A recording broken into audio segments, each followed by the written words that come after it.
Okay, I figured I'd do a little update here. Oh, I need to fix my business. Right, sorry. I'm a little windblown from doing DoorDash and I put hairspray in my hair, so it's crazy and all over the place today. But it's fine.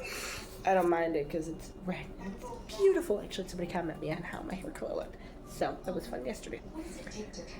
Guess I figured I'd give you guys an update. I'll put this on my YouTube and on my TikTok. So it's been a week. Stopped by on Monday. He spent the night Monday. So we're already discussing, what we both want out of life, what we're both expecting of one another at this point. Kids are an option between the two of us, so we both want.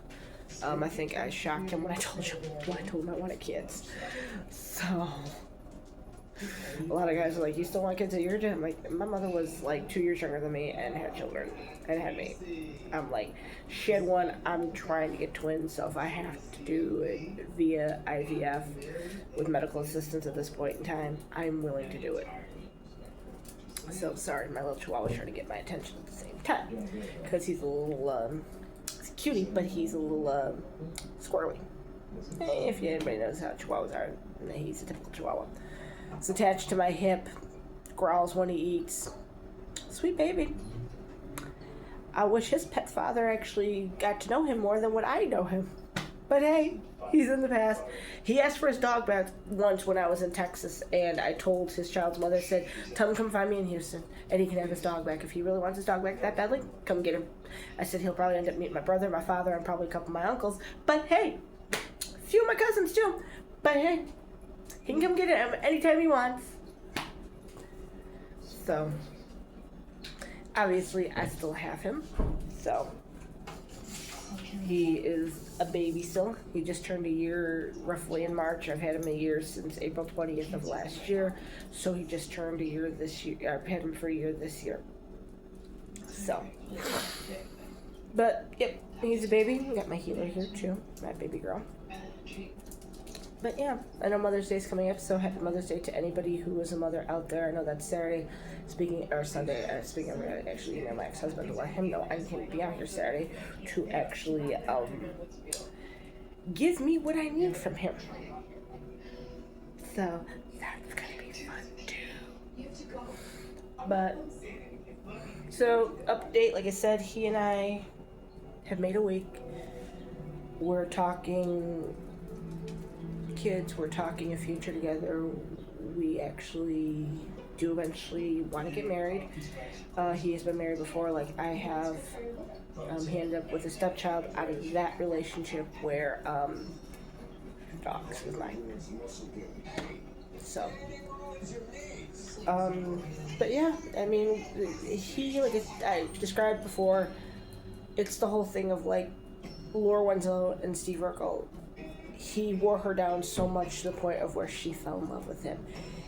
And I'm thinking back, I believe I stated before that he and I started talking after Joe.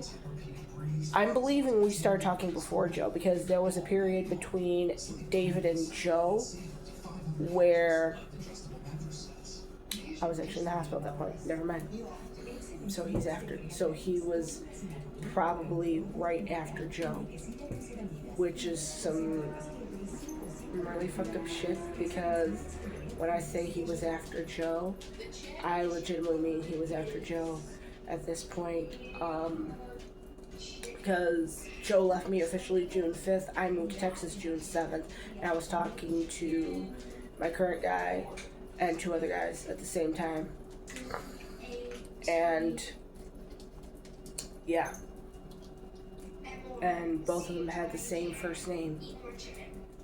And yeah, because I was in the process of filling out an application when I found out, I was in the process of filling out applications and he stopped responding to my messages, and I was like, guess there's something going on there. And I called him in the morning and said, where do you want me to meet you? I have to pick you up. And he goes, I already got somebody driving my car. I said, okay, fine.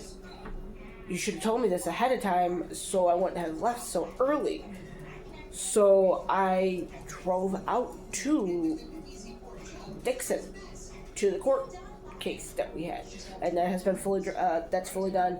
He ended up getting sentenced to 4 days in prison, with 2 being served, with time credited for 2 of them. So I do believe he actually served the last 2 on top of it. So he probably just went in for the weekend and went home to his wife, because legitimately they got married. He and I actually stopped dating as of June 5th. By, I believe it was August either 5th or 8th, he was already married to her. So it wasn't even like may have been maybe a full 2 months by the time they got married, where I wasn't even fully divorced. I got divorced June 18th. So now I'm free to get married to whoever I want. And I enjoy that, because I'm still trying to get Jeremy to take full responsibility for the taxes at this point. So that way it is off my credit at this point, because there's an there's like $10,000 just alone on the house that's sitting on my credit. There's about $60,000-$70,000 worth of past due taxes that are sitting on my credit, and he's not even paying them.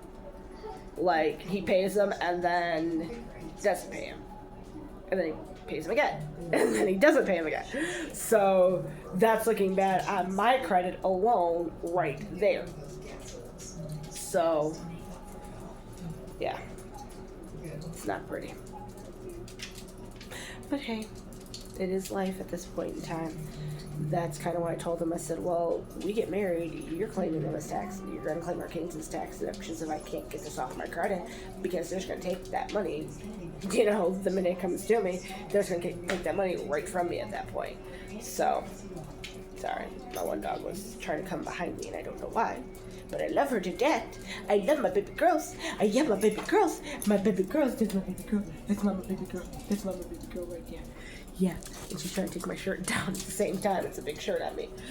So, but he and I are discussing a lot. We're talking every day. The feelings I had for Jeremy, I have for this one. And it's, I know I've said before in the past, I have feelings for guys, and then they just disappear. And I'm like, that's not the one I'm supposed to be with. This one, the feeling hasn't disappeared in a week. Like, other guys, it's disappeared. Like, done, gone, bye. Like, even when I was dating Adam, he was in Texas and I was out here. He and I talked, but it wasn't like an everyday thing. Like, when we first started dating, we were talking every day. And then we went from every day to once a week. Then once a week to once a month. And then he would text me, hey, can I borrow money? Like, dude, I'm fucking broke than you. I'm more poor than you at this point. And then I was just like, well, fuck it. Like, he wants to borrow money. He asked the last time, I'm going to say it's been about a month since he and I have last spoke. He asked for $300 roughly about a month ago. And I told him, I said, I don't have $300 for you. I said, I can barely afford to put gas in my car. And I'm doing DoorDash, and at that point in time, I was already injured. No, I wasn't even injured then. The injury hadn't even happened. It was a couple weeks after that. Actually, it was right around the time I got injured. Because I told him, I said, I'm injured. I said, I'm in the hospital. And he was like, yeah, so it's been about 3 weeks. Yeah, it's only been a couple weeks. No, it's been 3 weeks from the injury. So it was the same week that I got injured. So it's been about 3 weeks since he and I last talked. He asked for $300. Told me, if you can't give it to me, honey, that's perfectly fine. I don't care. Just tell me. I said, I can't even give it to you. I said, I had to put gas in my car. I said, that's my main priority. I said, I'm on the south side of Chicago. I said, I had to put gas in my car to get all the way back up to where I'm staying at. I said, and that's like an hour away. Or actually over an hour at that point. But it was just the whole situation that he wanted the money, and then when I couldn't give it to him, like, I want to say it was Saturday he asked for the money, and Wednesday he was like, this isn't working, I don't want to be in a relationship with you anymore. I'm like, well, I'll come out there. I'll come to Texas. I'll be with you. I'll help to support you. What do you want from me? I don't want to be in a relationship. That's what I want from you. I don't want to be with you. That's perfectly fine. Shocker is that when I was out here, I was cheating on him. So, I know he doesn't have my TikTok, and I know he doesn't know my YouTube pages, so hey, it's a confession I made. Yeah, I cheated on him, and I tell every guy, I'm like, I cheated on him and I didn't care. Because I was out here and he was down there. I'm like, 10 to 1 says he was probably cheating with me on somebody. He was cheating on me with somebody. I don't know. I can't guarantee anything.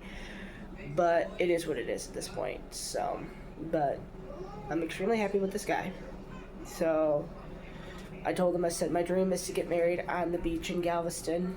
And if we do that, I will send evites to people to watch it. Because I will actually post it on, I will actually do a live on my YouTube for that. And you all can watch us get married in Galveston, Texas on the beach. It's going to be fun. I told him, I said, I want to take you out to the island. I want to show you around. So I want to show you where I lived. I enjoyed living out there, and I miss living out there horribly. And it's just the whole situation that I want to get back out there. So I am in the process of looking for a job. Anybody got any leads? Let me know. I'm always looking. I don't care what it is, fast food, I don't care. At this point, I just need something that's going to be stable and I can actually get on my feet and legitimately pay weekly or bi-weekly where I'm staying at versus paying daily. Because it's a little tough on my pocketbook to go door dashing every day, put gas in my car, and then come back here and pay for the room. So, alrighty, y'all stay safe out there. Talk to y'all later. Like I said, got any leads on jobs? Let me know.